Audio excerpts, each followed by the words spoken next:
All right, we are going to chat about a topic that I've been asked to hit the mic about for quite a long time, but I'm not going to get into it yet. I want to milk this one long term because I got a lot of tattoos. My tattoos have stories. You know, I have certain characters tattooed on my body for some reasons or another. I know people can see my Plastic Man tattoo. It's my most commonly commented tattoo that when I go out and I'm on dealer floors, you have a Plastic Man tattoo? It's a thing. But I want to chat with you about tattoo mistakes. I'm going to start out with that because I think that would be a really fun story to tell because I have a lot of different comic book themed tattoos, but I've also had laser work done. I've had tattoos removed so they could be redone because of how poorly they were done initially. First off, you mentioned you don't have any tattoos. Is there a reason why you don't have any tattoos? Not really. It's just, I don't know, it's just not my thing, man. Will the missus like them if you like surprised her with like wings on your back? I don't think so. I mean, she'd probably be indifferent, but I don't really think it's something that she cares for either. But it's just, for me, I don't know. It's just not for me. And God bless anybody who does. I don't really care either way. Just for me, just for some reason, I don't know. Maybe it'll change sometime down the road. I'll be like, you know what? Yeah, maybe I'm ready to get something. But for now, man, it's just, I don't know. It just doesn't seem like something that excites me to get or do. Yeah, I grew up with a dad that was hitting the tattoo parlor pretty regularly. So I remember sitting in the front of the store waiting for my dad to finish up his Star Trek tattoo, which he has a Klingon tattoo. And it was a thing. Like when I turned 18, I'm going to go and get a tattoo with my dad. It's something he talked about since I was little. He's like, we're going to get a tattoo when you're 18. Like since I was like 7 years old. So I did. And the first tattoo I got, and it has nothing to do with superheroes. I don't know what I was thinking. I thought it would be cool to get like a fallen angel. That was kind of the idea. Angel of death. I don't know. I thought it would look cool, right? I was looking for something trendy. I was young. I just turned 18. And again, it was more about, I'm going out with my dad. I'm going to get a tattoo with my dad. So it's less about what it was and more about just getting it done and having the experience. He was getting some stuff done. It was exciting. The thing was, the tattoo artist that I was partnered with to do the tattoo, he wanted it to be bigger. All right. I wanted this tattoo to be like this big. All right. What is that? Like 3 inches by 3 inches or something? Yeah. I wanted like something small on the inside of my arm, something that was kind of like, like a small tattoo. Cause I wasn't sure what I wanted to do. But in that moment, he convinced me, no, like you're going to end up wanting to get more. Why don't we just go big? Let's do your whole arm. So I got this tattoo on the right side of my arm. And what you'll see right now, I'll put a picture of it up so you can kind of see it close. This right here is not what I got.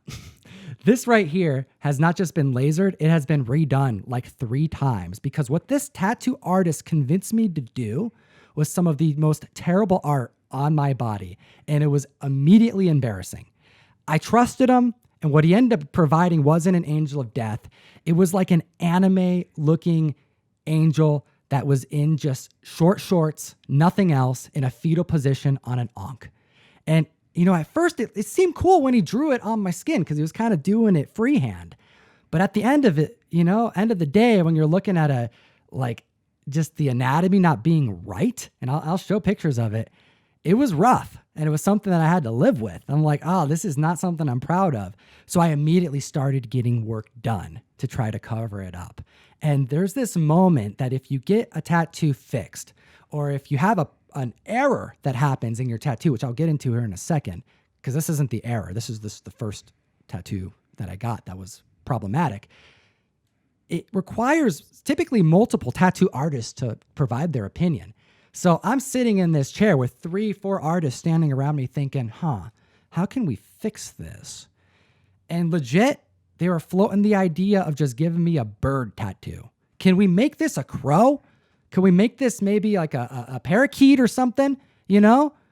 Something that sings, something that talks, something that's avian, Why not? Birds are dinosaurs. That could be cool. And I said, no. I really don't want a bird tattoo. So instead, the tattoo artist did some magic and threw a cloak to cover up the mistakes. And now I have this skull-looking angel of death on my arm now. That's crazy, man. I gotta tell you, man, like hearing that type of horror stories, I can't even imagine like getting something permanent on your arm to have to become like undo it and make it unpermanent. And It messes with your psyche, man. There's months where I'm just like, I gotta fix my body. This is no good. that's interesting. Yeah, I can't even imagine, man. I remember in high school, God, my friend, who was like a mediocre artist, but like also like that guy who was just really irresponsible, and he got like bought a tattoo kit or something. This was like in the 90s, all right? And Yeah, when your friend gets a tattoo gun and he gets excited or she gets excited about tattooing for the first time, don't volunteer. no, You don't want to be that person. no, you don't. You absolutely don't. And thank God I had the wits of me to not want to. And I'm sure I know I got pressured, and I know other people got it. And I was like, every time I saw their tattoos, I was grateful I didn't make that decision to jump in. And yeah, I'm sorry you had to go through that, man. That's nuts. Well, that's not the only mistake we're going to talk about today because, that was just, I screwed up. It was my first tattoo, and I trusted somebody too much who was too new at the trade, and they did what they thought was right. All right. No harm, no foul. It was my fault. The other mistakes, however, no, that wasn't my fault. That was a tattoo artist's fault. They had to be lasered. They had to be redone by a completely different artist. And this artist doesn't even work anymore in the tattoo industry.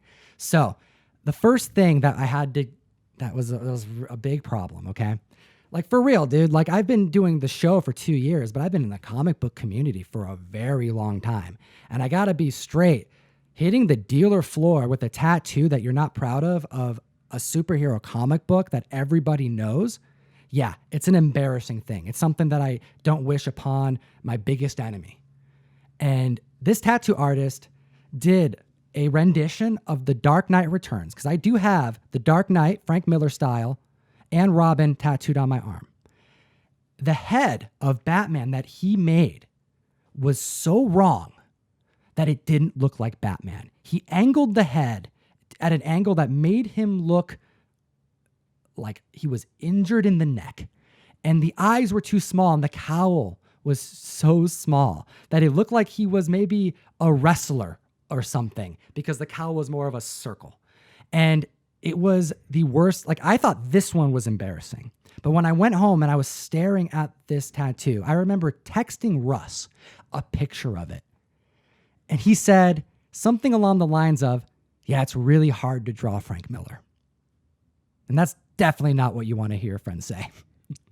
I kind of laugh away from the mic because I'm gonna blow the pitch on it. Sorry, dude. It's funny, but it's not funny. It's funny because it happened to you, not me. Dude, I was like having panic attacks. I was looking at like my phone at the picture of the comic, and I'm trying to fool myself, putting them next to each other. They're pretty close, right?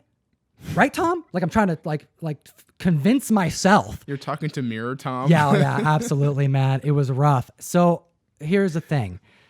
I had to get it fixed. There was no way I could live it down. I wore long sleeves for months.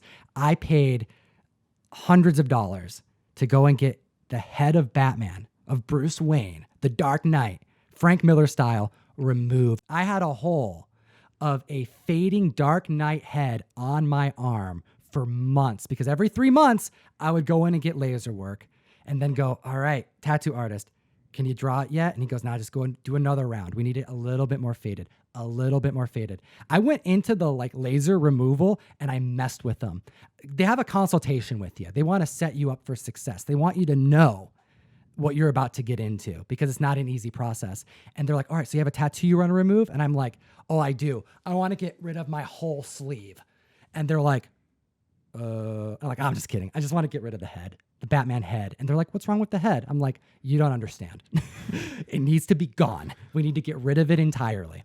Please get rid of this luchador, okay? I need the Dark Knight Frank Miller style. It's the truth, man. It's what I needed. It's what I wanted. It's what I got. And I wish I could say it was the only mistake, but there was one more mistake on my arm, and it was the same tattoo. Like how much of a bummer is it that it was the same tattoo? But this moment that I described at the beginning of this conversation, where I was experiencing multiple artists look at my arm like it was some type of puzzle that they had to figure out. You know, like you go to the bank or something and you have this like very simple looking puzzle and you have to like take it apart and put it back together. That's the look that I had on multiple people. Like you should have just provided them these little trinkets to figure out. Like they're looking at my arm like it's a crossword that they've never, in a different language. Like, how do we fix this? Well, I experienced this again after Robin was completed. And an artist walks up and looks at my arm and says the worst thing you want to hear. Why is the R backwards? Is it supposed to be? Just like that, verbatim. And that sinking feeling, you feel it in your ass, man. I'm being real with you. I looked down at my arm and the artist reverted the image because it's on my left arm. I don't want Batman going that way. I want him going this way. But when you revert the image, the letters are switched around and the R was backwards. Terrible. That R is for ridiculous, man. I'm sorry. But for real, dude, here's the thing. They figured it out immediately. Like it was done, and then they looked at it. So what would proceed to happen is the artist would go over the R every single time I went in for ink with the correct coloring to reverse the R. And if you think about how an R looks, you can imagine, oh, okay, there's ways you can hide the fact that it was done incorrectly. And if you add the negative space over and over and over again, you can get rid of the black that was done wrong, which fortunately today I do have a finished Dark Knight Returns with the correct looking head, Frank Miller style, and an R that is accurate. Let me see this thing, dude. So now you know. Take a look at it. Wait, why is the tricep there? Screw you, dude. Comic fam, we love you.